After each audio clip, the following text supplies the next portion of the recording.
And because of the COVID-19 pandemic, since early last year up until now, it has been going on for some time, as well as the state of emergency that has been imposed since last year, and it has been extended to more than 10 times already. So many people have been wondering whether it troubles rights and freedom of the people. And the prolonged imposition of the state of emergency is questioned by human rights panelists after over a year under the emergency decree declared on March 26 last year. Such enforcement of law has a direct impact on the people's freedom. The imposition is reviewed periodically by the cabinet and has been extended 11 times already, and the latest one is extended until May 2021. It is ever continuing because the decision is made by the executive branch without checks from the legislative branch, which has no power over the issue. And this is according to Pat Niyom Sin, a lecturer from the Faculty of Law of Chulalongkorn University.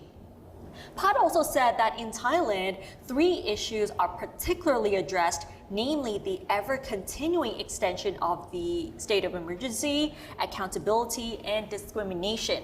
Pat was one of the panelists of human rights defenders and experts speaking at an event which is called Human Rights Perspective after 1-year anniversary under emergency decree.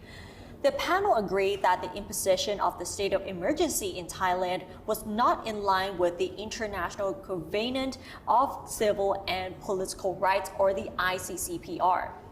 Pat explained that a state of emergency could be justified by imminent threats, threatening survival of a nation with no appropriate laws to handle them, and once used proportionally must be taken into consideration. Such restrictions in Thailand might not be necessary, the expert pointed out, as the Communicable Disease Act already exists and could similarly control the situation. The concern is that the COVID-19 pandemic is being used as a pretext to announce the state of emergency, and that is what he said, and the emergency measures could potentially be exploited for political interest to silence dissent as well as invade people's privacy. Let's have a listen to what they had to say. เหมือนวันนี้เหตุในการที่บอกว่าจะยกเลิกพรกฉุกเฉินเนี่ยเกี่ยวกับโควิดเนี่ยประกาศตัวเนี้ยยกเลิกยังไงคือเป็นศูนย์แล้วฮะไม่มีผู้ติดเชื้อในประเทศแต่ปีที่แล้วมันมีระยะเวลาตั้งนานไม่ใช่เหรอครับที่ประเทศไทยไม่มีผู้ติดเชื้อเลยทำไมไม่ยกเลิกอ่ะแสดงว่าอันนั้นไม่ใช่เหตุหรอใช่ไหมครับก็คือประกาศแต่ต้นมันไม่มีเหตุแล้วพอไปใช้กฎหมายฉุกเฉินไม่ตรงเจตนารมณ์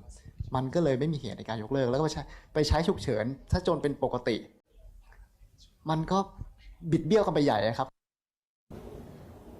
Another panelist, Poon Sukcharan, a member of the Thai Lawyers for Human Rights, told the forum that at least 457 people have been charged for allegedly violating the emergency decree in the past year while exercising their political rights. This has nothing to do with the disease control measures under the special laws, highlighting how the state of emergency is being used discriminately in Thailand. การชุมนุมในพื้นที่เปิดเนี่ยก็ไม่สามารถชุมนุมได้นะคะถึงแม้ว่าพอเป็นประเด็นการเมืองขึ้นมาแต่ว่าถ้าเป็นกิจกรรมอื่นเนี่ยจัดในพื้นที่โล่งหรืออะไรเงี้ยก็สามารถจัดได้อันนี้คือการเลือกปฏิบัติและนำตัวพรกฉุกเฉินเนี่ยมาใช้อย่างที่ไม่ตรงวัตถุประสงค์นะคะ